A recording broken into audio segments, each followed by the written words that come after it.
इलाके में यहाँ तक मुझे लोगों ने बताया कि शेख साहब जहेज का लालच इस कदर पैदा हो चुका है कि शादी होती है, लड़के ने पैसा भी ले लिया, टू व्हीलर भी ले लिया, फिर कहीं और से रिश्ता आने लगा, कोई बीच का दलाल और आ गया कि फला की लड़की है, बड़ा पैसे वाली पार्टी है, बड़ा माल मिलेगा, इसको तलाक दे करके उससे शादी कर लेता है ताकि वहां से अलग पैसा ऐंठे।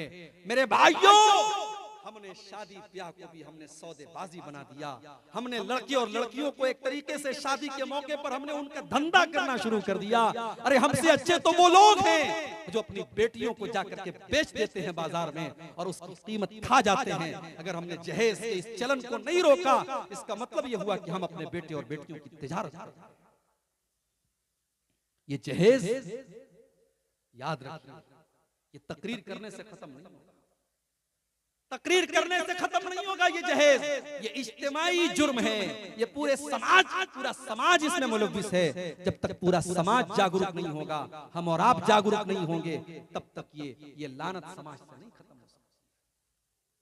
आपके भारत के अंदर रोजाना 19 लड़कियों का मर्डर होता है जहेज की वजह से। साल भर का रेशियो निकालने के बाद ये गवर्नमेंट ऑफ इंडिया की रिपोर्ट है कि रोजाना 19 लड़कियां जहेज के लिए कत्ल कर दी जाती हैं या आत्महत्या कर लेती हैं। यानी आप सोचिए कि तकरीबन हर घंटे कोई न कोई औरत और कोई न कोई लड़की इस जहेज की भेंट चढ़ रही है। फिर भी हमारी आंखें नहीं खुल रही है मेरे भाइयों, और हम इस जहेज जैसी लानत को अपने समाज से खत्म नहीं। मैं अपने नौजवान साथियों से कहना चाहता हूं, अगर तुम मर्द हो और तुम्हारे अंदर मर्दानगी है तो अपनी मर्दानगी को आवाज दो और अपनी माँ से जाकर के साफ कह दो, ऐ मेरी प्यारी अम्मी जान, मुझे अपने ससुराल से मिलने वाली चारपाई नहीं चाहिए, मैं चटाई पर लेट लूंगा। जब मेरे पास चारपाई का इंतजाम होगा मैं चारपाई खरीद लूंगा, लेकिन मेरी मर्दानगी को ये बर्दाश्त नहीं है कि मैं ससुराल से मिलने वाली चारपाई पर लेटूं। मैं छोटी मोटी अलमारी खरीद करके अपनी बीवी को दे दूंगा, लेकिन ससुराल से अलमारी के इंतजार में मैं नहीं रहूंगा। मैं अपनी ससुराल से मिलने वाली फ्रिज का ठंडा पानी नहीं पीऊंगा, मैं घड़े का पानी पी करके सब्र कर लूंगा। जब मेरे पास ताकत होगी मैं फ्रिज खरीद लूंगा, मगर मैं अपने ससुर की दी हुई रेफ्रिजरेटर और फ्रिज का इंतजार नहीं करूंगा। ये गैरत और खुददारी पैदा करो मेरे नौजवान साथियों। और अगर ये खुददारी और गैरत मर चुकी है तो मार्केट में जाओ और चूड़ी खरीद के 2-4 चूड़ियां। अगर जहेज की ये हिर्स और लालच अगर आपके अंदर है तो याद रखो फिर आप मर्द नहीं हैं। इसलिए कि कुरान क्या कहता है, अर्रिजालु कव्वामूना अलन निसाई बिमा फज़्ज़लल्लाहु बाज़हुम अला बाज़। मर्द औरत के ऊपर हाकिम है। मर्द को अल्लाह ताला ने औरत के ऊपर हाकिम बनाया, कव्वाम बनाया, उसका गार्जियन बनाया। क्यों बनाया? क्योंकि मर्द खर्च करता है, मर्द बीवी का खर्च उठाता है। जिस मर्द को ये इंतजार हो कि मेरी बीवी 5 लाख रुपया लाएगी तब मैं शादी करूंगा, तो वो मर्द कहाँ है? उसको तो चूड़ी पहन लेना चाहिए, क्योंकि कुरान कह रहा है कि मर्द तो वो है जो अपनी बीवी का खर्चा उठाए, जो अपनी बीवी को खिलाए और पिलाए। और इसीलिए अल्लाह ने मर्द को औरत के ऊपर हाकिम बनाया। अल्लाह ने मर्द को औरत से ज्यादा ताकतवर बनाया है। वबिमा अनफकू मिन अमवालिहिम, और अल्लाह ने मर्द को हुक्म दिया है कि तू अपनी बीवी के ऊपर खर्च कर, अपनी बीवी के कपड़े का, उसके खाने का, उसके रहने का तो इंतजाम।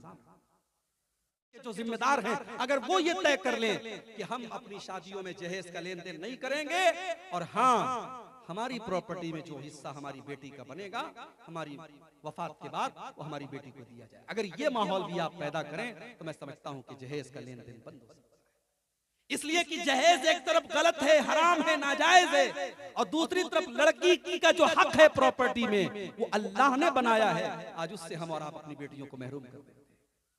लिर्रिजाली नसीबुम मिम्मा तरकल वालिदानी वल अक़रबूना वलिन्निसाई नसीबुम मिम्मा तरकल वालिदानी वल अक़रबून। अल्लाह फरमाता है कि जिस तरीके से अपने माँ बाप के तरके में लड़के का हिस्सा है, उसी तरीके से अपने माँ बाप के तरके में लड़कियों का भी हिस्सा है। आपकी बेटी का जो हक बनता है मेरे प्यारे साथियों, वो हक भी अपनी बेटी को आपको देना है। अगर आपने नहीं दिया या अपने बच्चों को वसीयत नहीं की तो कल कयामत के दिन हमारी और आपकी गर्दन पकड़ी जाएगी। अल्लाह के नबी फरमाते हैं, जिसने 2 बेटियों की परवरिश की और वो बेटियां जवान हो गईं और उसकी शादी कर दी उसने, अल्लाह के नबी कहते हैं, जा यौमल क़ियामती अना व हुआ कहातैन, कयामत के दिन वो इस हाल में आएगा जैसे ये दोनों उंगलियां एक दूसरे के साथ सटी हुई हैं, ये दोनों उंगलियां एक दूसरे के साथ जुड़ी हुई हैं। कल कयामत के दिन 2 लड़कियों का बाप जिसने अपनी लड़कियों की सही परवरिश की थी, वो कल कयामत के दिन इस हाल में आएगा। ये 2 सवाल आया है, जहेज की रकम से निकाह करना और मेहर देना कैसा है? जाहिर है मेहर देना शौहर का हक है और वो उससे रकम लेकर के दे रहा है, तो अब शरई एतबार से हम ये तो नहीं कह सकते कि ये हराम और नाजायज है। भाई लड़के की शादी हुई, लड़का किसी से कर्जा लेकर के भी मेहर दे सकता है मगर यहां आपने जो हक आपका था वो आप लड़की वालों से ले रहे हैं, इसलिए ये बिल्कुल गलत है। आपकी जिम्मेदारी थी कि आप मेहर का इंतजाम करते, आपने लड़की वालों से ही लेकर के उसको मेहर दे दिया, तो आपने मेहर दिया का, आपने तो उन्हीं का पैसा उन्हीं को लौटा दिया। इसलिए ये बिल्कुल गलत रस्म है, इसको आप खत्म करें, ये बिल्कुल जुल्म है और निकाह के मकसद के खिलाफ है। निकाह में मेहर की जो जिम्मेदारी है वो मर्द की बनाई गई। अगर निकाह गलत है और मेहर भी अदा न हुआ तो फिर वो रिश्ता कैसा रहेगा? देखिए मेहर तो अदा हो जाएगा, लेकिन ये चीज गलत है। लड़के को चाहिए कि वो मेहर की जो रकम उसने दी है, वो चूंकि उसने अपनी जेब से नहीं दी है, लड़की वालों से लेकर के दी है, उसको चाहिए कि वो जल्द से जल्द इंतजाम करके अपने पैसे से और अपनी कमाई से अपनी बीवी को मेहर दे, ताकि उसका मेहर सही तरीके से अदा हो। लेकिन चूंकि मेहर के मामले में बड़ी गुंजाइश है, मेहर रुपया पैसा के जरिए भी हो सकता है, मेहर सोने चांदी के जेवर के जरिए भी हो सकता है। ऐसा भी हुआ है कि एक सहाबी को कुरान की सूरतें याद थी, उन्होंने इस शर्त पर अल्लाह के नबी ने उनका निकाह कर दिया कि तुम कुरान की ये सूरतें अपनी बीवी को सिखा देना। उन्होंने अपनी बीवी को कुरान सिखा दिया और वो कुरान का सिखाना ही उनका मेहर बन गया। उम्मे सुलैम रजी अल्लाह ताला अन्हा का निकाह हजरत अबू तलहा के साथ हुआ और उनके निकाह का मेहर ये था, उम्मे सुलैम ने कहा अगर आप इस्लाम कबूल कर लें और मुसलमान हो जाएं तो मुझे अलग से कोई मेहर नहीं चाहिए, आपका इस्लाम कबूल कर लेना ही मेरा मेहर बन जाएगा। तो मेहर के मामले में गुंजाइश है, मेहर में बहुत सारी चीजें हो सकती हैं। अगर किसी जगह ऐसा हुआ है कि लड़की वालों से पैसा लेकर के मेहर दिया गया है तो शौहर को चाहिए एज सून एज पॉसिबल, जितना जल्दी मुमकिन हो मेहर की रकम का इंतजाम करे और बीवी को मेहर दे। तो मेरे भाइयों, ये जो जहेज की रस्म है, इसको अगर हमने बंद नहीं किया तो इसके जिम्मेदार हम सब माने जाएंगे, पूरा समाज माना जाएगा। बनी इस्राइल के ऊपर लानत की गई इसीलिए कानू ला यतनाहूना अन मुनकरिन फ़अलू, जब बनी इस्राइल के बीच में कोई गलत काम होता था वो एक दूसरे को मना नहीं करते थे। मैं कहता हूं उलमा तय कर ले, हम निकाह नहीं पढ़ाएंगे, उलमा तय कर ले। अगर जमीयत ये तय कर लेती है मैं फला मदरसे को तौसिया नहीं दूंगी और वो नहीं देते तो मदरसे वाले परेशान होते हैं कि नहीं होते? उलमा तय कर लें, आपके शेरशाबादी को उलमा तय कर ले, हम निकाह नहीं पढ़ाएंगे जहां जहेज का लेन देन। एक जमाना था हमारे बनारस में भी शादी ब्याह में ढोल ताशे बजते, बारात निकलती थी, ढोल बजता था, नाच गाना होता था मुसलमानों के दरमियान। उस जमाने में उलमा ने मिल करके फतवा दिया ये हराम है और हम निकाह नहीं पढ़ाएंगे। उलमा ने एक्शन लिया और आज बनारस से वो लानत खत्म हो गई। मेरे प्यारे साथी, आपकी बरादरी से भी जहेज की ये लानत खत्म हो सकती है। मेरे भाइयों, वो आदमी जो अपनी जवान बेटी आपको दे रहा है उसके दिल पर क्या गुजर रही, कभी सोचा है आपने? कहने को तो लड़की की शादी खुशी का दिन है, लड़की की शादी हो रही है, लड़की का बाप दावत खिला रहा है लोगों को, मगर कभी उस लड़की के बाप के दिल से जाके पूछो, जिस बेटी को उसने मोहब्बतों से पाला था, इस लड़की की आंखों में कभी आंसू नहीं आने दिया, जिसको पढ़ाया लिखाया, जिसकी हर डिमांड को पूरा किया, आज उस लड़की को अल्लाह का नाम लेकर के तुम्हारे हवाले कर, एक कलमे की बुनियाद पर, एक निकाह की बुनियाद पर उस लड़की को तुम्हारे हवाले कर रहा है, और तुम इतने बड़े बेगैरत हो कि उस लड़की के बाप से तुम जहेज की डिमांड। वो बेचारा अपना घर मकान बेच के, अपना खून बेच के तुम्हें जहेज दे। मेरे भाई, इस्लाम को छोड़ दो, कुरान को छोड़ दो, अपनी अक्ल से सोचो, अपनी कॉमन सेंस से सोचो कि जहेज की डिमांड करने वाला कितना बड़ा जालिम है, कितना बड़ा हैवान है, इंसानियत से गिरी हुई है। और एक आखिरी वाकया सुना करके बात खत्म कर रहा हूं। इस जहेज ने कितने लोगों की जान ली है। बड़ा मशहूर वाकया, आपने तकरीरों में भी सुना होगा। वाकया ये किताबों में लिखा है, अल्लाह आलम इसकी हकीकत क्या है, कोई ऑथेंटिक प्रूफ नहीं है, लेकिन किताबों में ये वाकया दर्ज है। क्योंकि ये वाकया नबी के ताल्लुक से नहीं है, सहाबा के ताल्लुक से नहीं है, बात का वाकया है, बयान किया जा सकता है। हिंदुस्तान का उर्दू जुबान का बहुत बड़ा मशहूर शायर गुजरा है, मीर तकी मीर। उसकी सीरत निगारों ने, उसकी जिंदगी के बारे में लिखने वालों ने, उसकी लाइफ स्टोरी लिखने वालों ने लिखा, मीर तकी मीर की एक बेटी थी, बड़ी खूबसूरत थी, पढ़ी लिखी थी, बड़ा लाड प्यार से पाला था उसने। रिश्ता तलाश कर रहा था, रिश्ते जितने मिल रहे थे सब में जहेज की डिमांड हो रही थी। एक रिश्ता मिला, रिश्ता अच्छा था, जहेज की लंबी चौड़ी डिमांड थी। मीर तकी मीर ने मजबूर होकर के कहा, ठीक है, हम आपकी सारी डिमांड पूरी करेंगे। रिश्ता तय हो गया, शादी की तारीख पड़ गई। मीर तकी मीर घर आया, अपनी बेटी के जहेज की लिस्ट उसके हाथ में है। वो सोच रहा है कि अपनी बेटी के जहेज की डिमांड मैं कैसे पूरी करूं। मेरे पास तो इतनी दौलत नहीं, मैं तो शायर आदमी हूं, मेरे पास तो इनकम का कोई सोर्स भी नहीं है। उसने अपने घर को बेच दिया। उसने कहा, मेरी एक ही बेटी है, उसकी शादी हो जाएगी, मैं किराए के मकान में रह लूंगा, मैं कहीं भी रह लूंगा, मैं अपने मकान को बेच करके अपनी बेटी की खुशियों को खरीद लेता हूं। उसने मकान को बेच दिया, बेटी को खबर लगने नहीं दी। अपने मकान का सौदा कर लिया और मकान जिसको बेचा था उससे ये तय कर लिया कि जब तक मेरी बेटी की शादी नहीं हो जाती तब तक मैं मकान खाली नहीं करूंगा। सौदा तय हो गया, खरीदार ने इसको पैसे भी दे दिए, इसने बेटी के जहेज का सारा इंतजाम कर लिया। शादी की तारीख आ गई, शादी की तारीख आ गई और मीर तकी मीर की बेटी दुल्हन बना दी गई, सजा दी गई, संवार दी गई, ज़ेबो ज़ीनत उसकी कर दी गई। लेकिन शादी के दिन मीर तकी मीर की बेटी को भनक लग गई कि मेरे बाप ने मेरी खुशियों के लिए अपने आशियाने को बेच डाला, अपने घर को बेच डाला, अपने घर को सौदा कर लिया। मीर तकी मीर की बेटी के दिल पर चोट लगी। और हर बेटी के दिल पर चोट लगती है जिस बेटी को यह पता चलता है कि मेरे बाप ने मेरे जहेज को पूरा करने के लिए कर्जा लिया है, बैंक से लोन लिया है, लोगों से कर्जा लिया है। उस बेटी के दिल को चोट लगती है मेरे भाई। कभी कभी वो बेटी सोचती है कि मैं इतनी बड़ी बोझ बन गई अपने बाप के लिए, मेरा बाप मेरी खुशी के लिए कर्जा ले रहा है, लोन ले रहा है बैंक से। मीर तकी मीर की बेटी के दिल को चोट, उसने बाप के सामने जाहिर नहीं होने दिया। लेकिन शादी हो रही है, शादी की खुशियों का माहौल है, लेकिन अंदर से वो बेचारी भूल रही है, उसका दिमाग टेंशन में है, उसका दिल इस्तराब में है कि मेरे बाप ने मेरी खुशियों के लिए अपना घर बेच दिया। मीर तकी मीर की बेटी की शादी हो गई, ससुराल लाई गई, अपने शौहर के कमरे में पहुंचाई गई। शादी की पहली रात है, शबे ज़ुफ़ाफ़ है, सुहाग रात है, खुशियों की रात है। लेकिन मीर तकी मीर की बेटी के दिल और दिमाग में टेंशन चल रही है। उसका शौहर जब उससे मिलने के लिए आता है, देखता है मेरी बीवी की आंखों में आंसू है, पूछता है क्या बात है।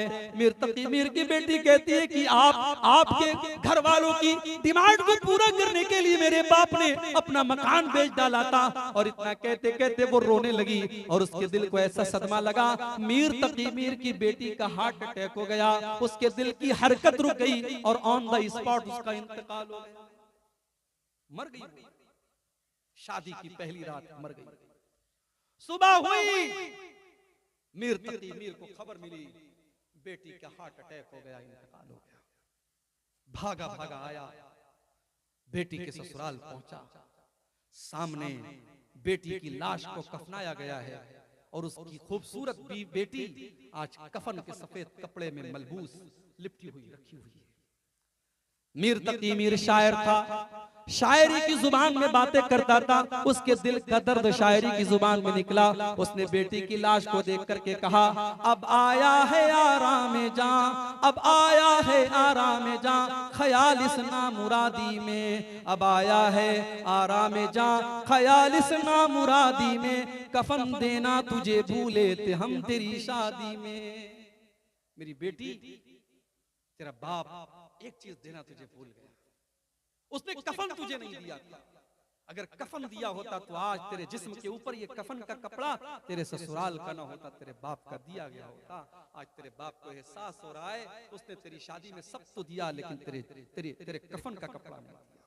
लेन देन का भी नाम है, इस्लाम अखलाक का भी नाम है। आप समाज में कैसे रहते हैं, कैसे कारोबार करते हैं, कैसे शादी ब्याह करते हैं, कैसे लेन देन करते हैं, इस्लाम इसकी भी आपको शिक्षा देता है, तालीम देता है। शादी इंसान की जिंदगी का बड़ा ही इंपॉर्टेंट हिस्सा है मेरे प्यारे भाई। मर्द जवान हो गया, औरत जवान हो गई, लड़का बालिग हो गया, लड़की बालिग हो गई। अब जाहिर है अल्लाह ताला ने दोनों के अंदर एक अट्रैक्शन रखा है, एक कशिश रखी है, एक आकर्षण रखा है। मर्द को औरत की जरूरत है, औरत को मर्द की जरूरत है। अब कौन सा तरीका अपनाया जाए कि मर्द और औरत के दरमियान ताल्लुक जायज हो जाए, सही हो जाए। इस्लाम ने उसके लिए निकाह का सिस्टम बनाया, शादी का सिस्टम बनाया। और जब इस्लाम ने निकाह का सिस्टम बनाया तो इस्लाम ने यह भी बताया कि इस निकाह के अंदर हमने मोहब्बत रखी है। इस निकाह के जरिए मर्द और औरत के बीच में हम मोहब्बत पैदा कर देते हैं, हम दिल को जोड़ देते हैं। अभी 14 फरवरी की तारीख गुजरी है, वैलेंटाइंस डे पूरी दुनिया में मनाया जाता है।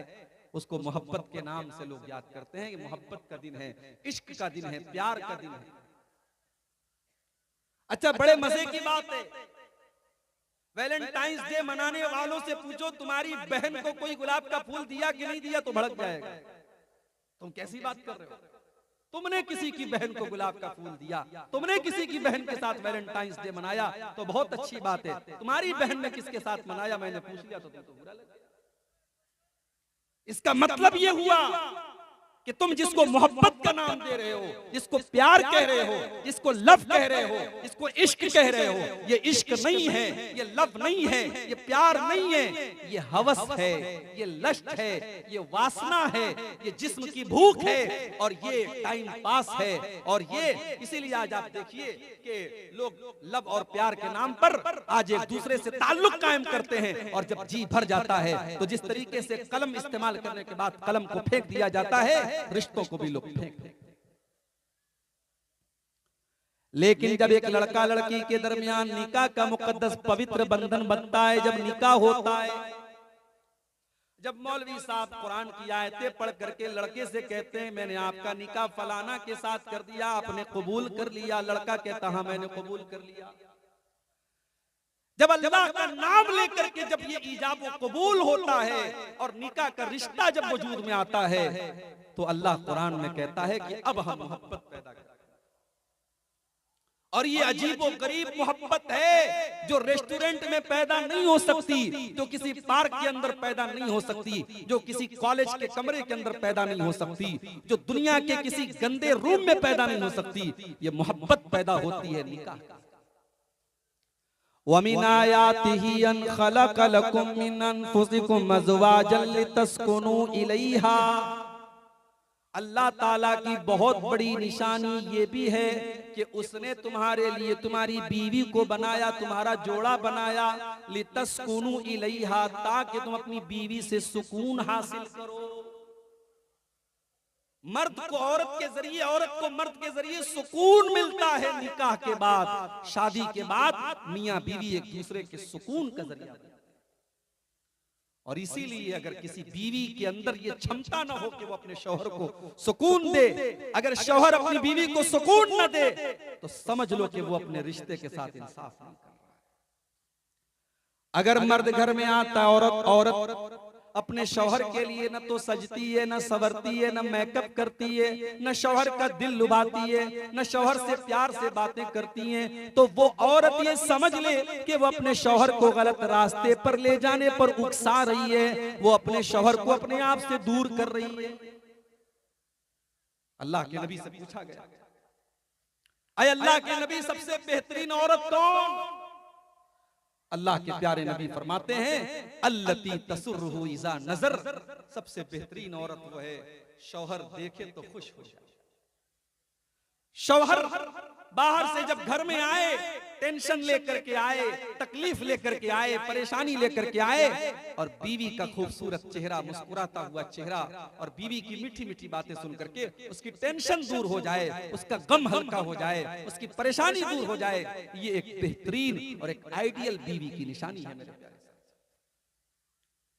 अल्लाह कह रहा है कि हमने तुम्हारी बीवी को बनाया ताकि तुम सुकून हासिल करो। वजअल बैनकुम मवद्दतन व रहमा, और अल्लाह कहता है कि हमने मियाँ बीवी के दरमियान मोहब्बत पैदा कर दी और रहमत पैदा कर दी। कभी कभी कुछ नौजवान मुझसे फोन करके पूछते हैं, मौलवी साहब इस्लाम में प्यार करना कैसा है, इस्लाम में मोहब्बत करना कैसा है? मैंने कहा बहुत अच्छा है, इस्लाम मोहब्बत वाला दीन है, प्यार वाला दीन है, मगर नाजायज प्यार नहीं, जायज प्यार।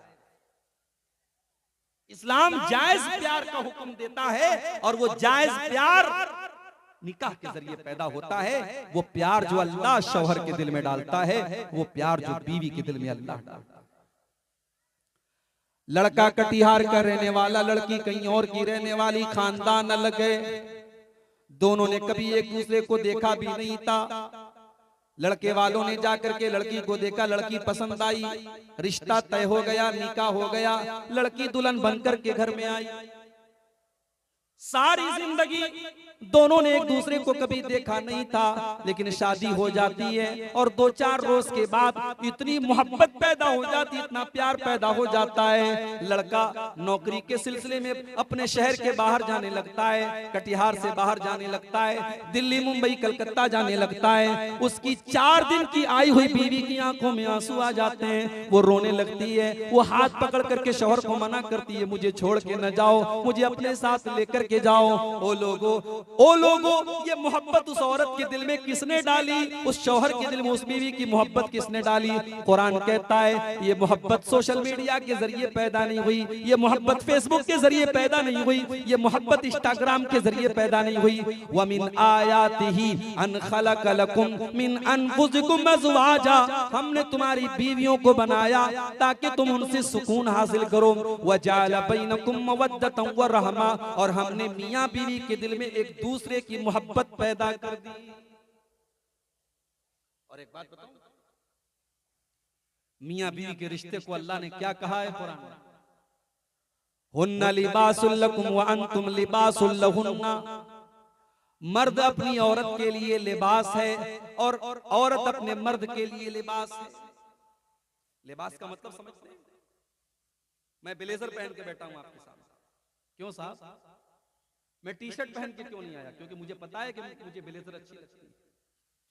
हमारे बहुत सारे नौजवान टी शर्ट पहनते हैं, उनको ये लगता है कि साहब हमारे ऊपर टी शर्ट अच्छी लगती है। औरतों को देखिए कितना पैसा खर्च करती हैं अपने कपड़े के ऊपर।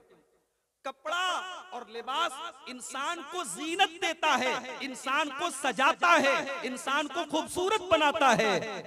अल्लाह फरमा रहा है कि हुन्ना लिबासुल लकुम व अंतुम लिबासुल लहुन्ना, पति अपनी पत्नी के लिए लिबास है, पत्नी अपने पति के लिए लिबास है, यानी दोनों एक दूसरे के लिए जीनत हैं, एक दूसरे की खूबसूरती है। अगर मर्द की जिंदगी से औरत को निकाल दिया जाए, अगर औरत की जिंदगी से उसके शौहर को निकाल दिया जाए, उनकी रंगीन जिंदगी ब्लैक एंड व्हाइट हो जाएगी, उनकी जिंदगी से खूबसूरती खत्म हो जाएगी।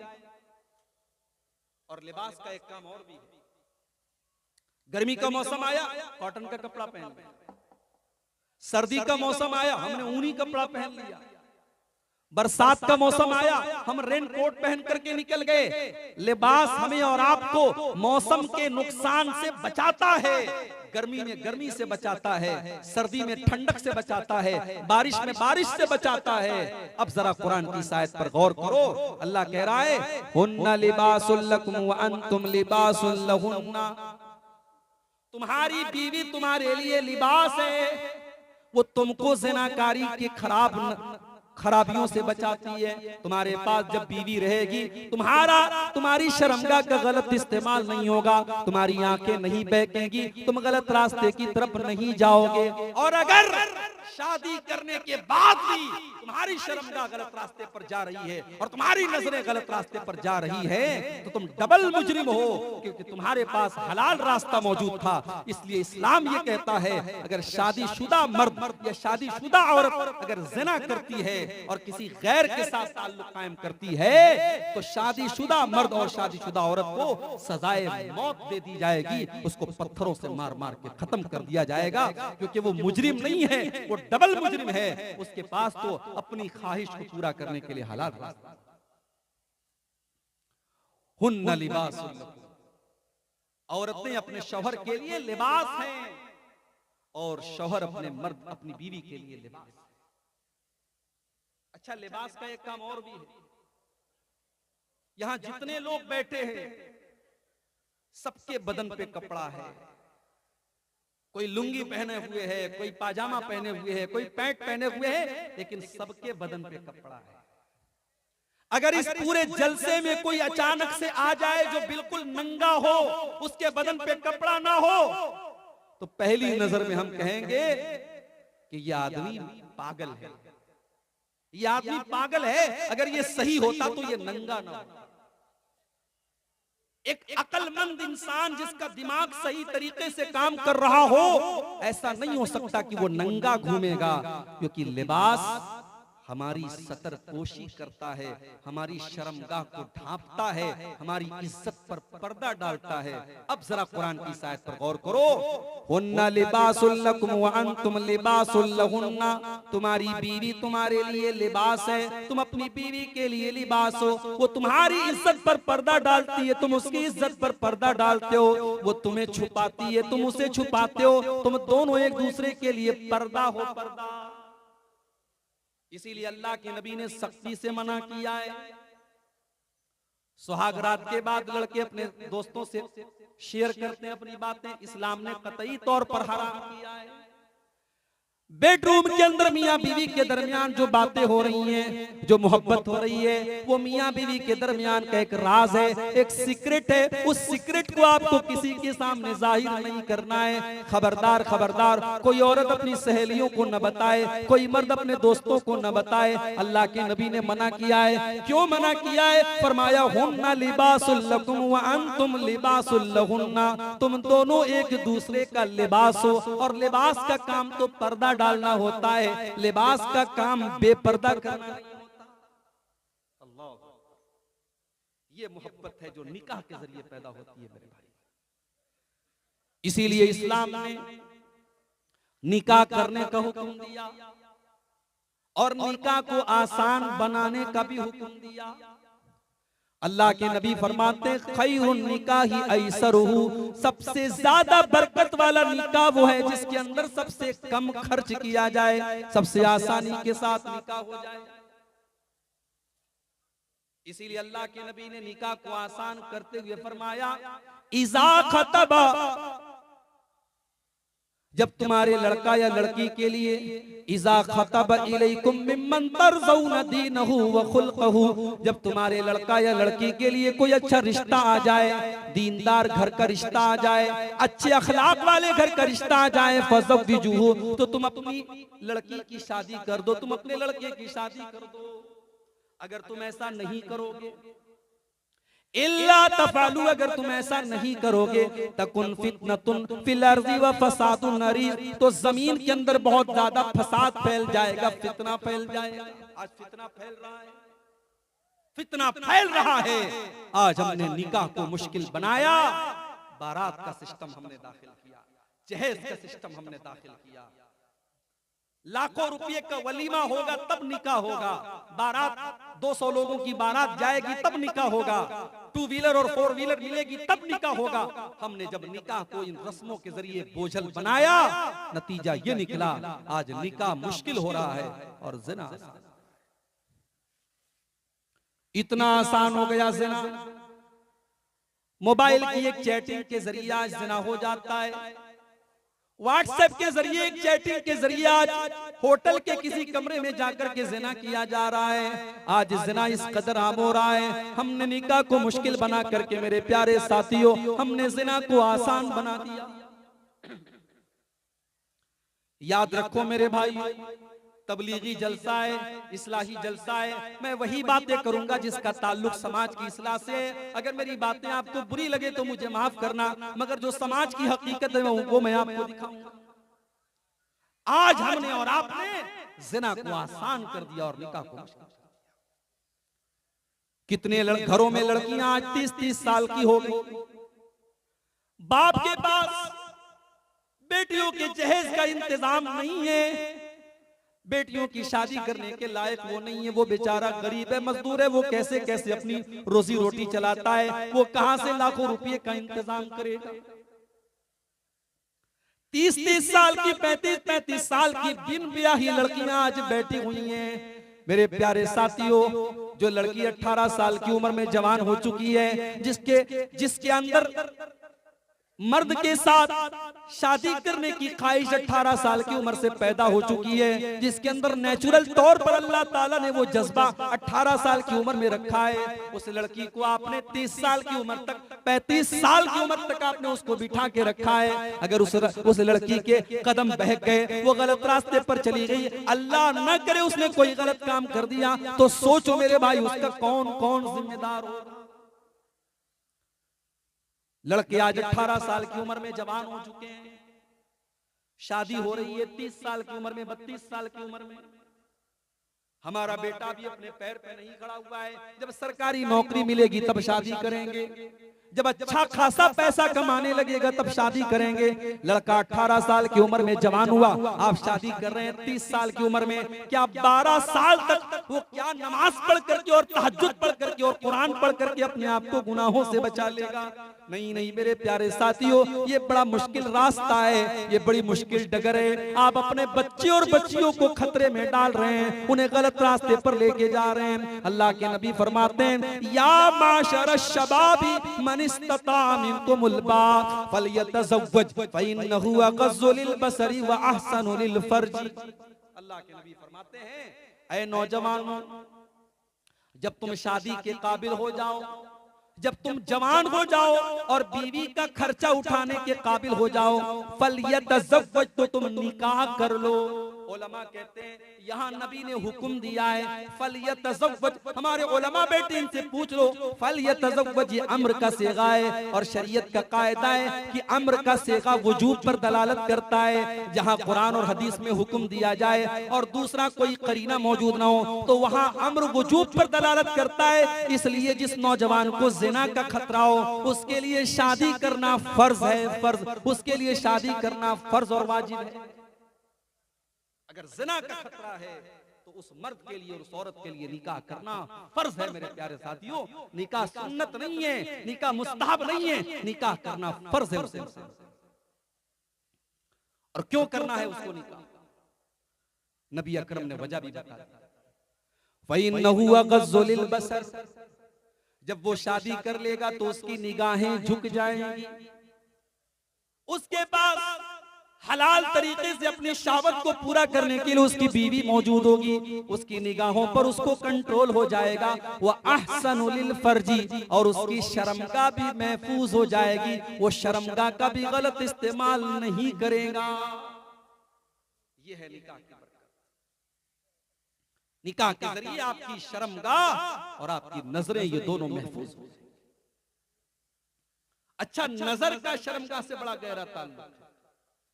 अगर इंसान को अपनी नजरों पर कंट्रोल नहीं है तो शर्मगाह पर भी कंट्रोल होना मुश्किल है।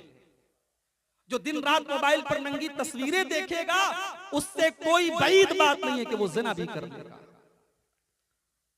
जिसकी दिल और दिमाग में गंदगी भर जाए, उसका कोई भरोसा नहीं। वो किसी 5-6 साल की बच्ची के साथ भी गलत काम कर सकता है, वो किसी जानवर के साथ भी गलत काम कर सकता है।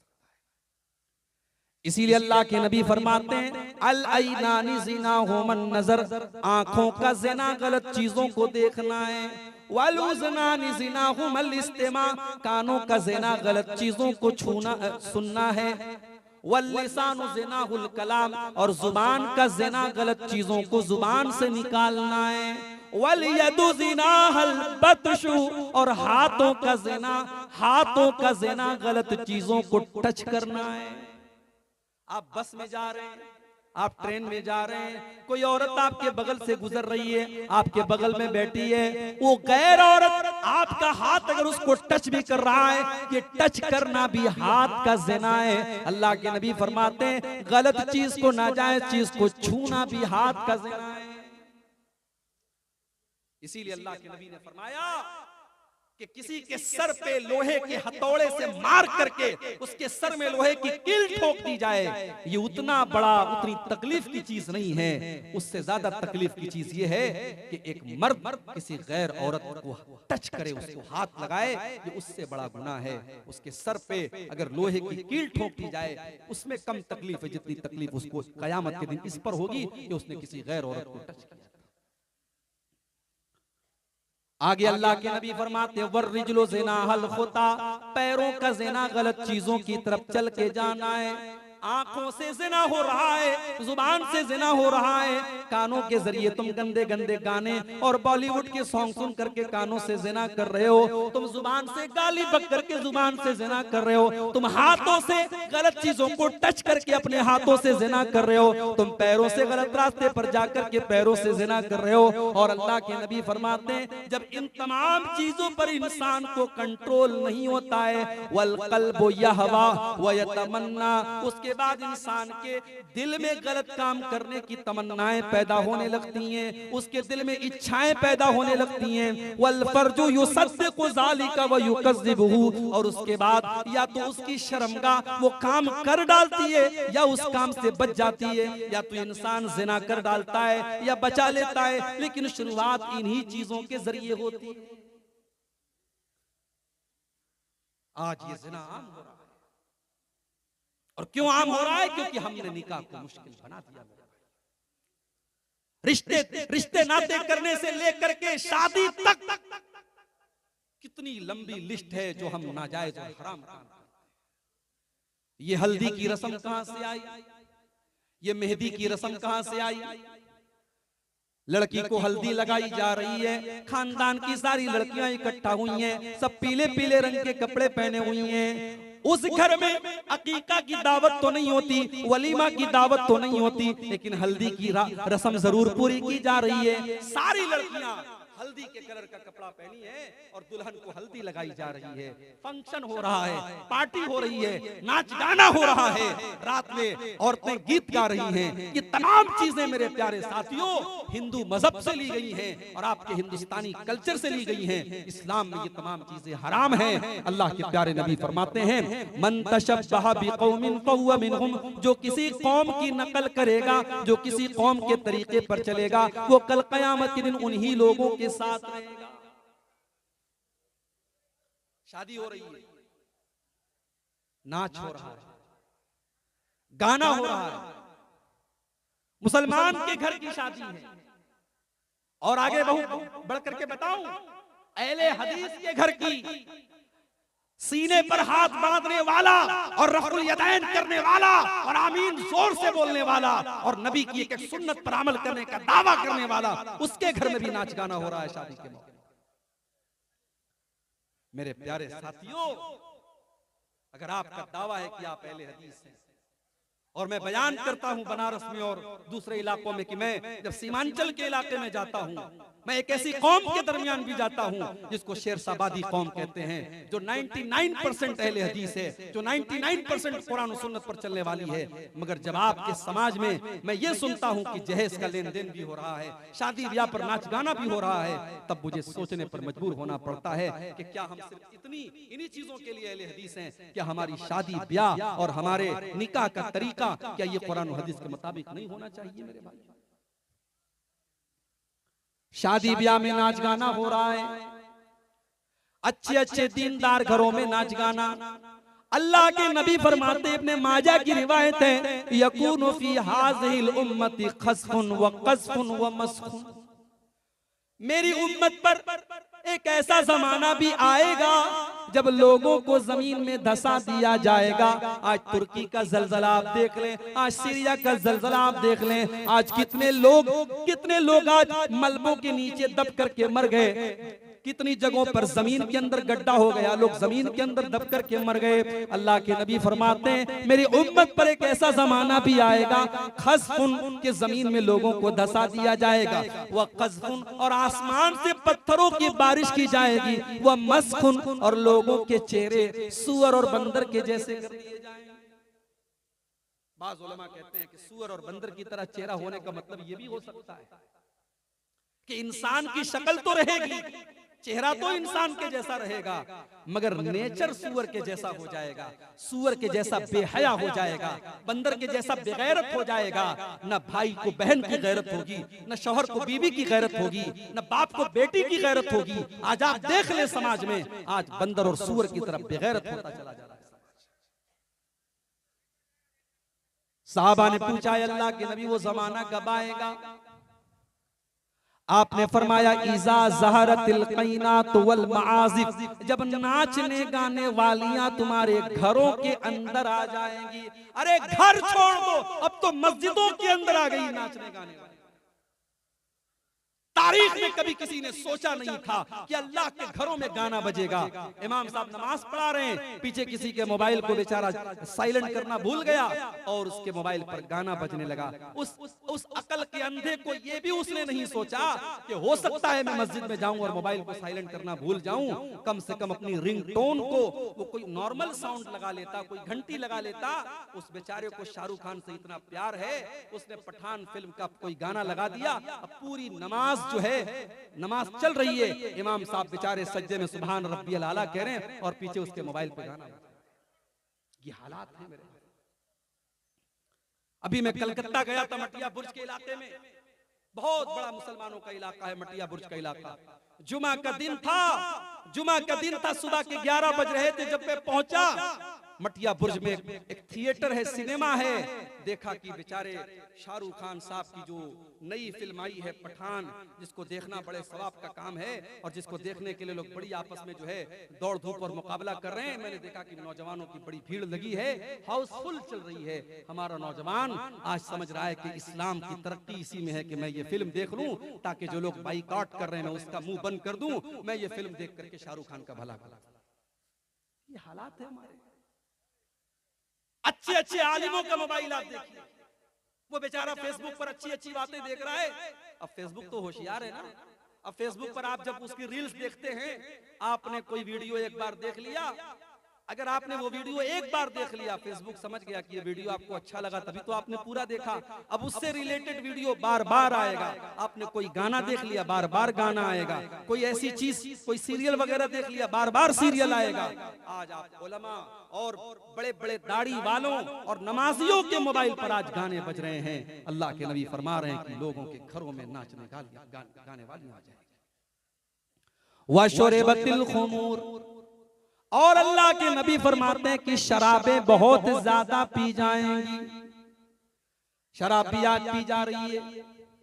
कितने नौजवान आज शौकिया शराब पी रहे हैं। आज भारत के आपके इस स्टेट के अंदर, बिहार के अंदर गवर्नमेंट ने शराब के ऊपर पाबंदी लगाई है, उसके बावजूद चोरी चुपके कितनी शराब पी जा रही है। आज अफसोस की बात तो यह है कि शराब बंदी की ये मुहिम तो हमें और आपको चलाना चाहिए था। हमने तो 1400 साल पहले शराब बंदी का ऐलान किया था। हमारे मजहब ने तो 1400 साल पहले शराब बंदी का ऐलान किया था। नीतीश कुमार ने तो बहुत बाद में किया है, आपके मुख्यमंत्री जी ने तो बहुत बाद में किया है। इस्लाम तो 1400 साल पहले ही ऐलान कर चुका है, इन्नमल खम्रु वल मैसिर वल अंसाब वल अज़लाम रिजसुम मिन अमलि शैतान। शराब बहुत गंदी चीज है, शैतान का काम है। मगर आज कितने मुसलमान शराब पी रहे हैं। मेरे प्यारे साथियों, अल्लाह के नबी ने फरमाया कि जब ऐसा दौर आएगा तब लोगों को जमीन में धसाया जाएगा, आसमान से पत्थरों की बारिश। तो आज हमने ज़िना को आसान कर दिया, निकाह को मुश्किल बना दिया। हल्दी की रस्म हो रही है, नाच गाना हो रहा है, और पता नहीं, मुझे नहीं मालूम कि आपके यहाँ ये चीजें कि नहीं। शहरों में तो मैं देखता हूँ कि बाकायदा पूरी शादी की वीडियो रिकॉर्डिंग हो रही होती है। आपके यहाँ भी होती है? पैसे वाले लोगों क्या होती है? वीडियो रिकॉर्डिंग हो रही है। एक गैर मर्द आता है घर की औरतों के बीच में घुस करके एक एक चीज को रिकॉर्ड कर रहा है, और बाद में उसकी पूरी कैसेट बनती है, पूरी सीडी बनती है, और बाद में लोग मजे ले लेके देखते हैं, कहते कितनी यादगार चीज है, मेरी शादी के मौके की देखो वीडियो बन गई। कहां गई तुम्हारी गैरत, कहां गई तुम्हारी शर्म और हया? वो इस्लाम जो ये हुक्म देता है कि देवर भी अपनी भाभी के सामने तन्हाई में न जाए, वो इस्लाम जो ये हुक्म देता है कि जीजा भी अपनी साली से अकेले में न मिले, तन्हाई में न मिले, वो उसके लिए गैर महरम है। क्या वो इस्लाम इस बात की परमिशन दे सकता है कि वीडियो रिकॉर्डिंग करने वाला आपके घर की औरतों को, जब वो शादी के सजावट में सजी हैं, मेकअप करके आई हैं, लदी फदी हैं, वो सबकी रिकॉर्डिंग कर रहा है, वो दुल्हन के कमरे में पहुंचा हुआ है, वो सबके फोटो खींच रहा है, सबकी वीडियो रिकॉर्डिंग कर रहा है? कहां गई तुम्हारी गैरत मेरे प्यारे भाई? अल्लाह के नबी फरमाते हैं, सलासतुन ला यंजुरुल्लाहु अज़्ज़ा व जल्ला इलैहिम यौमल क़ियामा। 3 लोग ऐसे कि कयामत के दिन अल्लाह ताला उनकी तरफ देखेगा भी नहीं, उनसे बातचीत भी नहीं करेगा, उनको गुनाहों से पाको साफ भी नहीं करेगा। कौन 3 लोग? नंबर 1, अल-आक़ु लिवालिदैहि, अपने माँ बाप से रिश्ता तोड़ने वाला। ओ मेरे नौजवान साथियों, आपने शादी कर ली, आप अपनी बीवी से बहुत ज्यादा प्यार करते हैं, बहुत अच्छी बात है, मगर बीवी से प्यार करने का ये मतलब नहीं है कि आप अपने माँ बाप से रिश्ता तोड़ दें। हो सकता है सास बहू का मामला घर में आ जाए, हो सकता है कि आपकी माँ आपकी बीवी को कुछ कड़वी कसैली बातें भी सुना दे, आप सब्र से काम ले लें, आप सब्र के घूंट पी लें, लेकिन आप अपने माँ बाप से रिश्ता न तोड़ें, अपने माँ बाप से रिश्ता न तोड़ें। अपनी बीवी के लिए अपने माँ बाप से रिश्ता तोड़ने वाले कान खोल करके सुन ले, अल-आक़ु लिवालिदैहि, अपने माँ बाप को सताने वाला कल कयामत के दिन अल्लाह ताला की नजरे रहमत से भी दूर होगा। नंबर 2, वल मरअतुल मुतरज्जिला, और मर्दों की नकल करने वाली, मर्दों के जैसे छोटे छोटे बाल रखने वाली, और मर्दों के जैसा टाइट कपड़ा पहनने वाली, मर्दों के जैसा लिबास पहनने वाली औरत भी अल्लाह ताला की रहमत से दूर होगी। और तीसरा आदमी वद्दयूस, वो बेगैरत आदमी, अल्लज़ी युक़िर्रु फ़ी आलिहिल खुबुसा, जिसके घर में बेहयाई का काम हो रहा है, बेगैरती का काम हो रहा है, और वो बर्दाश्त कर रहा है। बेहया और बेगैरत हो चुके हैं हम। रिश्ता देखने हम जाते हैं, हमने ये तो देखा कि शेरशाबादी हम हैं, लड़की शेरशाबादी बरादरी की है। हमने ये तो देखा कि हम अहले हदीस हैं, लड़की अहले हदीस घर की है कि नहीं, मगर हमने ये नहीं देखा लड़की नमाजी है कि नहीं, लड़की का कैरेक्टर कैसा है। लड़के की माँ गई, लड़की गोरी चट्टी खूबसूरत, पूरे खानदान में सबसे ज्यादा स्मार्ट और ब्यूटीफुल थी। लड़के की माँ निहाल हो गई, उसने आकर के कहा कि मेरी बहू बहुत अच्छी है, मैं रिश्ता फाइनल कर। दीनदारी को नहीं देखा उसने खानदान को तो देखा, उसने लड़की के बाप का पैसा तो देखा, उसने लड़की की खूबसूरती तो देखी, मगर उसने दीनदारी को नहीं देखा। जब आपने रिश्ता करने के टाइम दीनदारी को नहीं देखा, और वो खूबसूरत लड़की जब आपके घर में बहू बन करके आई, और आगे चल करके जब आपको वो सताने लगी, आपके घर का माहौल खराब करने लगी, बेपर्दा घूमने लगी, तो आपको शिकायत करने का कोई हक हासिल नहीं है, क्योंकि आपने तो बुनियाद ही गलत रखी थी। आपने तो रिश्ता देखने के टाइम दीनदारी को देखा ही नहीं था। अल्लाह के नबी फरमाते हैं, तुनकाहुल मरअतु लिअरबईन, जब किसी औरत की शादी होती है तो 4 चीजें औरत के अंदर देखी जाती हैं। ले मालिहा, माल देखा जाता है। मैं ऐसे भी लोगों को जानता हूं, लड़का कह रहा है कि मैं जहेज नहीं लूंगा, लड़की वाले प्रेशर डालते नहीं तुमको लेना पड़ेगा। मैंने ऐसी भी मिसालें देखी हैं समाज में। लड़का खुददार है, लड़का इज्जत वाला है, लड़के ने तय किया है। अभी कल मेरे पास एक फोन आया, दिल्ली के करीब एक जगह पड़ती है हापुड़, हापुड़ का एक नौजवान लड़का, अच्छी नौकरी है उसके पास, खूबसूरत है, नौजवान है। उसने कहा शेख साहब मेरे घर वाले नहीं मानते, मैं तो कह रहा हूं कि मैं बगैर जहेज के शादी करूंगा, बगैर बारात के करूंगा, लेकिन मेरी माँ कह रही है, मेरा बाप कह रहा है जब हमने जहेज दिया है तो हम लेंगे क्यों? जब हमने अपनी बेटी को जहेज दिया है तो हम लेंगे क्यों नहीं? वो नौजवान बड़े दुख के साथ कहता है मौलवी साहब मैंने अपने बाप को बहुत समझाया, मैंने अपने माँ बाप को समझाया कि हमारा जहेज देना हमारी मजबूरी हो सकती है, लेकिन लेना हमारी मजबूरी नहीं है। अगर मैं ये कह रहा हूं कि मैं जहेज नहीं लूंगा तो आपको राजी होना चाहिए, लेकिन मेरे माँ बाप राजी नहीं हो रहे। माफ करना मेरे भाइयों, समाज अगर आज बिगड़ा है, समाज अगर आज तबाह हुआ है तो सिर्फ ये नई नस्ल से तबाह नहीं हुआ है, इसमें बहुत हद तक हमारे बुजुर्ग हजरात भी जिम्मेदार हैं, इसमें लड़कों की माएं भी जिम्मेदार हैं, इसमें लड़कों के बाप भी जिम्मेदार हैं, इसमें गार्जियन भी जिम्मेदार हैं। सिर्फ लड़के ही लालची नहीं होते, लड़कों के माँ बाप भी लालची होते हैं। और जहेज की लालच में आपके इलाके में यहाँ तक मुझे लोगों ने बताया कि शेख साहब जहेज का लालच इस कदर पैदा हो चुका है कि शादी होती है, लड़के ने पैसा भी ले लिया, टू व्हीलर भी ले लिया, फिर कहीं और से रिश्ता आने लगा, कोई बीच का दलाल और आ गया कि फला की लड़की है, बड़ा पैसे वाली पार्टी है, बड़ा माल मिलेगा, इसको तलाक दे करके उससे शादी कर लेता है ताकि वहां से अलग पैसा ऐंठे। मेरे भाइयों, हमने शादी ब्याह को भी हमने सौदेबाजी बना दिया। हमने लड़के और लड़कियों को एक तरीके से शादी के मौके पर हमने उनका धंधा करना शुरू कर दिया। अरे हमसे अच्छे तो वो लोग हैं जो अपनी बेटियों को जाकर के बेच देते हैं बाजार में और उसकी कीमत खा जाते हैं। अगर हमने जहेज के इस चलन को नहीं रोका, इसका मतलब यह हुआ कि हम अपने बेटे और बेटियों की तिजारत कर रहे हैं। ये जहेज याद रखिए, ये तकरीर करने से खत्म नहीं होगा, तकरीर करने से खत्म नहीं होगा। ये जहेज, ये इज्तिमाई जुर्म है, ये पूरा समाज इसमें मुलव्विस है। जब तक पूरा समाज जागरूक नहीं होगा, हम और आप जागरूक नहीं होंगे, तब तक ये लानत समाज से नहीं खत्म हो सकती। आपके भारत के अंदर रोजाना 19 लड़कियों का मर्डर होता है जहेज की वजह से। साल भर का रेशियो निकालने के बाद ये गवर्नमेंट ऑफ इंडिया की रिपोर्ट है कि रोजाना 19 लड़कियां जहेज के लिए कत्ल कर दी जाती है या आत्महत्या कर लेती हैं। यानी आप सोचिए कि तकरीबन हर घंटे कोई न कोई औरत और कोई न कोई लड़की इस जहेज की भेंट चढ़ रही है। फिर भी हमारी आंखें नहीं खुल रही है मेरे भाइयों, और हम इस जहेज जैसी लानत को अपने समाज से खत्म नहीं कर।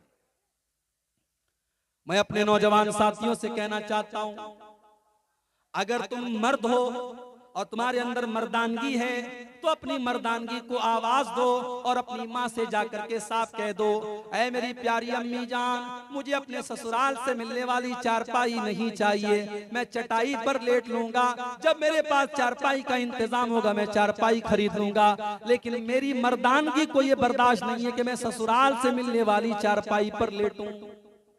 मैं छोटी मोटी अलमारी खरीद करके अपनी बीवी को दे दूंगा, लेकिन ससुराल से अलमारी के इंतजार में मैं नहीं रहूंगा।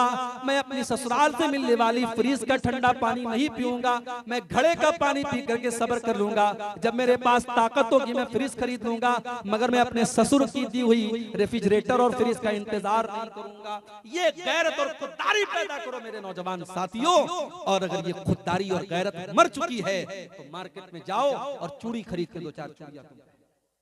अगर जहेज की ये हिर्स और लालच अगर आपके अंदर है तो याद रखो फिर आप मर्द नहीं हैं। इसलिए कि कुरान क्या कहता है, अर्रिजालु क़व्वामूना अलन निसाई बिमा फज़्ज़लल्लाहु बाज़हुम अला बाज़।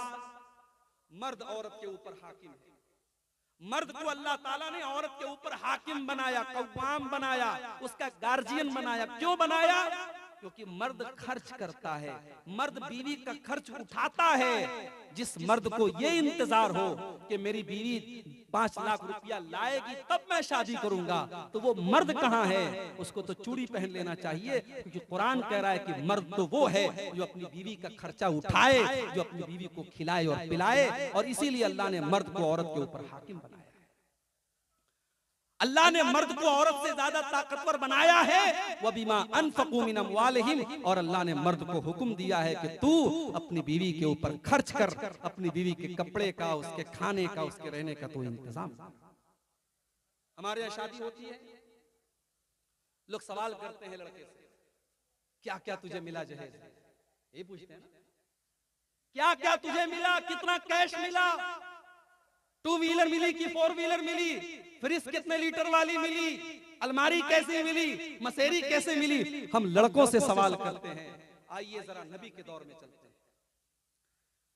अल्लाह के नबी के एक साहबी अब्दुर्रहमान इब्न औफ रजी अल्लाह ताला अन्हु मदीना पहुंचते हैं हिजरत करके, बिल्कुल कंगाल है, खाली हाथ है, एक पैसा भी उनकी जेब में नहीं है। अल्लाह के नबी अपने सहाबा का भाईचारा करते हैं। मक्का के मुहाजिरों का मदीना के अंसारियों के साथ आप भाईचारा करते हैं। हम तो अपने सगे भाई की जायदाद और उसकी प्रॉपर्टी पर कब्जा करना चाहते हैं। एक एक फुट जमीन के लिए, एक एक इंच जमीन के लिए भाई भाई में मुकदमा चलता है हमारे यहाँ। अल्लाह के प्यारे नबी सल्लल्लाहु अलैहि वसल्लम ने मदीना के अंसारियों और मक्का के मुहाजिरों का भाईचारा किया। कोई रिश्ता नहीं था, लेकिन जब नबी ने एक आवाज में कह दिया कि ये तुम्हारा भाई है, अपने सगे भाई से बढ़ करके उन्होंने अपने मुहाजिर भाई को उसका हक दिया। ये मिसाल कायम की। हजरत अब्दुर्रहमान इब्न औफ का भाईचारा अल्लाह के नबी ने साद इब्न रबी के साथ कराया। साद इब्न रबी आते हैं, अय अब्दुर्रहमान मेरे प्यारे भाई, ये मेरा माल है, ये मेरी प्रॉपर्टी है, मेरा खजूरों का बाग है। अय अब्दुर्रहमान आ जाओ, अक़सिमु लका निस्फ़ैन, मैं अपने माल के 2 हिस्से कर देता हूँ, आधा तुम्हें दे देता हूँ, आधा मैं ले लेता हूँ।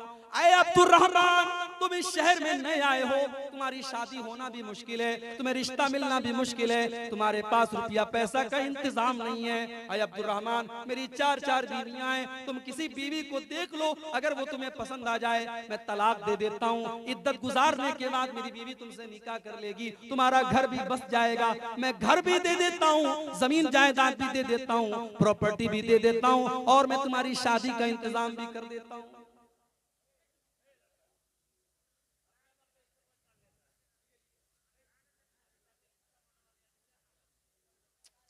सोचिए मेरे भाई, नौकरी भी मिल रही है, छोकरी भी मिल रही है, यही तो 2 चीजें आज बड़ी इंपॉर्टेंट होती हैं। घर भी बस रहा है, जमीन जायदाद भी मिल रही है। लेकिन अब्दुर्रहमान इब्न औफ बड़े खुददार आदमी थे। उन्होंने कहा बारकल्लाहु लका फी अहलिका व मालिका।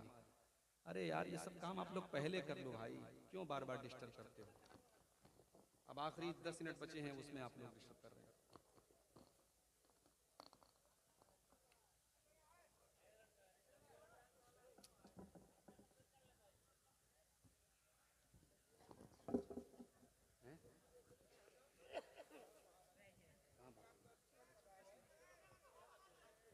अरे आज 10:55 तो आ रही है, देखो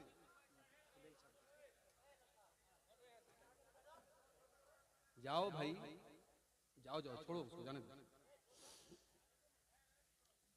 अब्दुर्रहमान इब्न औफ रज़ी अल्लाह ताला अन्हु खुददार आदमी थे। हम और आप होते तो फ्री में मिल रहा है, जो फ्री में मिलता है उसको कौन छोड़ता है?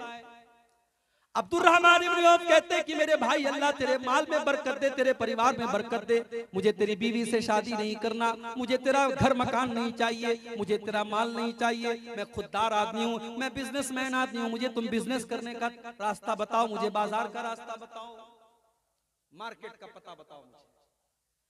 मार्केट का पता बताया गया। अब्दुर्रहमान इब्न औफ रज़ी अल्लाह ताला अन्हु ने पनीर का और घी का कारोबार शुरू किया, और कुछ ही दिनों में अल्लाह ने इतनी बरकत दी कि अब्दुर्रहमान इब्न औफ ने बहुत पैसा कमाया और शादी भी कर ली। एक दिन अल्लाह के नबी से मुलाकात हुई। अल्लाह के नबी सल्लल्लाहु अलैहि वसल्लम ने देखा उनके कपड़े पर जर्दी लगी है। उस जमाने में औरतें खुशबू लगाती थी शादी के मौके पर जो जर्द रंग की होती थी। अल्लाह के नबी समझ गए कि अब्दुर्रहमान ने शादी की है। अच्छा, शादी कर ली, नबी को इनवाइट नहीं। हमारे यहाँ अगर आप शादी कर लें और मौलवी साहब को, मस्जिद के इमाम साहब को ना बुलाएं तो इमाम साहब आपके खिलाफ जुमा पढ़ा देंगे। ये मुझको बुलाए नहीं शादी में। शादी कर ली, अल्लाह के नबी को पता भी नहीं चला। आपने पूछा कि शादी की हो क्या? हाँ अल्लाह के नबी मैंने शादी की। नबी ने अगला सवाल किया, कम सुख्ता। गौर करो, अल्लाह के नबी ने ये नहीं पूछा कि अब्दुर्रहमान तुमको जहेज में क्या क्या मिला। आपने पूछा कम सुख्ता, तुमने अपनी बीवी को मेहर में क्या दिया? मेहर में तुमने क्या दिया? कहा अल्लाह के नबी, ज़िनतन नवातिम मिन ज़ाबिन, मैंने सोने की खजूर की गुठली के बराबर मैंने सोना अपनी बीवी को दिया है। अल्लाह के नबी समझ गए कि अब्दुर्रहमान ने पैसा कमाया है। आपने फरमाया औलिम वलौ बिशातिन, ऐ अब्दुर्रहमान तुम जल्दी से वलीमा करके हमको दावत खिलाओ। अगर बकरी का वलीमा कर सकते हो तो बकरी का वलीमा कर लो। हमारे यहाँ वलीमा में भी बड़ी फजूल खर्ची होती है। जो बड़े बड़े करोड़पति लोग हैं, पूरे इलाके के बड़े बड़े चौधरी और बड़े बड़े प्रधान और बड़े बड़े नेताओं को बुलाते हैं। उनके पड़ोस में गरीब आदमी है, उस गरीब को वो नहीं बुलाते हैं और पूरे गांव के बड़े बड़े करोड़पतियों को बुलाते हैं। मेरे प्यारे भाइयों, अल्लाह के नबी ने उसको सबसे बुरा वलीमा कहा है। शर्रु ताम तामुल वलीमा, अल्लाह के नबी फरमाते हैं सबसे बुरा खाना उस वलीमा का खाना है जहां गरीबों को छोड़ दिया जाए और अमीरों को बुलाया जाए। अगर आपके रिश्तेदारों में, आपके खानदान में, आपके अड़ोस पड़ोस में अगर गरीब लोग भी हैं तो आप जब वलीमा की दावत करें तो उनको खिलाएं और एक हिसाब से आप वलीमा करें। जरूरी नहीं है कि आप, अभी मैं कश्मीर गया था पिछले साल, कश्मीर में लोगों ने मुझे बताया कि शादी के मौके पर 17 टाइप के 18 टाइप के वहां शादी के मौके पर गोश्त बनते हैं। 18 तरीके के अलग अलग। आपके तो सीमांचल में तो गोश्त का मतलब सिर्फ गोश्त होता है, उसमें मिर्चा डाल दिया, मसाला डाल दिया, तेल डाल दिया, ढेर सारा झोल डाल दिया, हो गया गोश्त हो गया। हमारे यहाँ तो कीमा नहीं है, कबाब नहीं है, कोफ्ता नहीं है, लेकिन कश्मीर में 18 टाइप के गोश्त बनते हैं। हैदराबाद में कम से कम 5 तरीके की बिरयानी होती है, 10 तरीके का सालन होता है। गरीब आदमी बेचारा वो इस रस्मों रिवाज के बंधन में बंध जाता है। मेरे प्यारे साथियों, इन रस्म रिवाज से अपनी गर्दनों को आजाद करो, अपने आप को आजाद करो। हमारे नबी हमको रस्म रिवाज के बंधनों से आजाद करने के लिए आए थे। अल्लाह ने कुरान में सूरह आराफ की आयत नंबर 157 में फरमाया, अल्लज़ीना यत्तबिऊन अर्रसूलन नबिय्यल उम्मिय्यल लज़ी यजिदूनहु मक्तूबन इंदहुम फित तौराति वल इंजील। मेरे नबी का तज़किरा तुमको तौरात में भी मिलेगा, तुमको इंजील में भी मिलेगा, तुमको तमाम आसमानी किताबों में मिलेगा। यामुरुहुम बिल मारूफ, मेरा नबी तुमको नेकियों का हुक्म देता है। व यनहाहुम अनिल मुनकर, तुमको बुराइयों से रोकता है। व युहिल्लु लहुमुत तय्यिबात, मेरा नबी पाकीज़ा चीजों को तुम्हारे लिए हलाल करता है। व युहर्रिमु अलैहिमुल खबाइस, और नापाक चीजों को तुम्हारे लिए हराम करता है। व यज़उ अन्हुम इसरहुम वल अगलालती कानत अलैहिम, और मेरा नबी तुमको रस्मों रिवाज के बंधनों से मुक्त करता है, आजाद करता है।